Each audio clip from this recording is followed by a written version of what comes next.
आदित्य जी, आज की तमाम बड़ी खबरों में सुर्खियों में कौन सी बड़ी खबर है?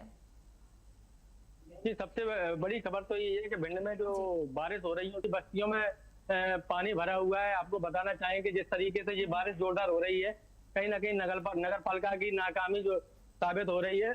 कहीं न कहीं समय रहते यदि नगर पालिका जो है ये साफ सफाई करा लेती, तो ये सामने स्पष्ट हो जाता कि ये पानी निकासी हो जाती, लेकिन समय रहते नगर पालिका ने ऐसा कोई काम नहीं किया जिससे ये पानी की स्थिति पैदा होती। हालांकि आपको बताना चाहेंगे भिंड कलेक्टर के द्वारा कल जो खाने के पैकेट भी बंटवाए गए या निचले स्तर की बस्तियों में जो पानी भर गया था, उसको लेकर अभी जी टीवी 24 की टीम जस्ट अभी मुआयना करके जब निकली है, तो वहाँ स्पष्ट दिखाई दे रहा है कि जो सीएम राय स्कूल का जो प्रांगण है वो भी पानी से लबालब है।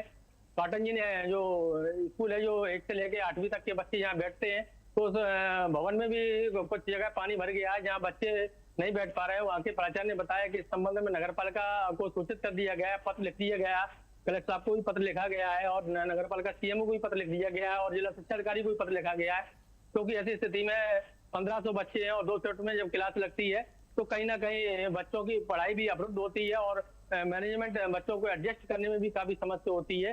तो ये स्थिति बनी हुई है लगातार भिंड की। अभी भी हम दिखा पा रहे हैं जैसे कि बारिश में ही मैं खड़ा हूँ और लगातार मूसलाधार बारिश हो रही है। ऐसी स्थिति में भिंड जिले के सभी वार्डों में बाढ़ जैसे हालत बने हुए हैं, लोगों के घरों में पानी घुस रहा है। समस्या एक ही विकल्प है इसमें, क्योंकि पानी का निकासी ना होना। नगर पालिका यदि समय रहते इसकी व्यवस्था कर लेती, अगर पानी निकासी हो जाता तो शायद आज ये स्थिति बाढ़ जैसे हालात भिंड के वार्डों के नहीं होती। जी जानकी जी। जी, मतलब द्विवेदी जी, कहीं ना कहीं जो है बारिश से जो है लोगों को अभी भी परेशानी हो रही है और सरकार जो है इस पर ध्यान भी दे रही, तो आखिरी व्यक्ति तक जो है वो योजना या फिर वो लाभ हम कह सकते हैं कि नहीं पहुंच पा रही है।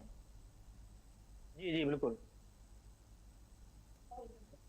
जी आज जी जानकी और जी, बिल्कुल आपने बिल्कुल सही कहा है कि जिस तरीके से जो शासन लाखों करोड़ रुपए खर्च करती है, तो वो कहीं ना कहीं भिंड में वो लाखों करोड़ रुपए का जो विकास है वो स्पष्ट रूप से दिखाई दे रहा है। जी। कहाँ नगर पालिका ने विकास किया है, कहाँ नालियों का निर्माण किया है। निर्माण किया है तो शायद ये आज बाढ़ जैसे हालात भिंड शहर के नहीं होते। भिंड के सभी वार्डों में यही स्थिति बनी हुई है और हर घरों में पानी घुस रहा है, क्योंकि नाले तो बना दिए गए हैं तो और मकान सड़कें जो वो नीची है, नाले ऊंचे बना दिए गए, इसीलिए नाले का जो पानी है वो भी ओवरफ्लो होकर लोगों के घरों में घुस रहा है।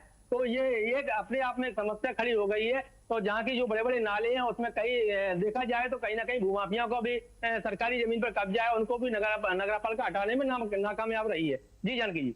मतलब हम कह सकते हैं कि इसमें भी भ्रष्टाचार जो है सामने आ रही है। भ्रष्टाचार लोगों को जो है, लोग तो कहते हैं कि भ्रष्टाचार हो रहा है, वो दिख भी रहा है अब।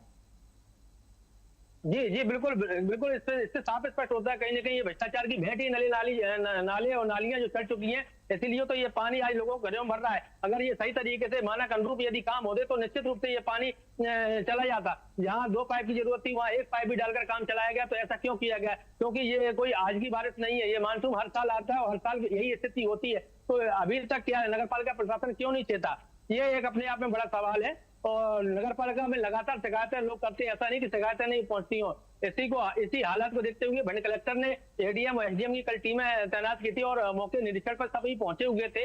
हालांकि जहां स्थिति भयावह की स्थिति ऐसी हुई तो भिंड कलेक्टर के निर्देश पर तत्काल ही उनको खाने के पैकेट भी वितरित किए गए जहां ऐसी स्थिति हुई और उस समस्या का निराकरण करने के लिए कलेक्टर ने साफ हिदायत दे दी कि ये पानी की समस्या बिल्कुल नहीं होती, जैसे भी हो ये पानी का निकासीकरण हो, क्योंकि कलेक्टर का साफ रोक है किसी भी तरह की लोगों को समस्या न खड़ी हो।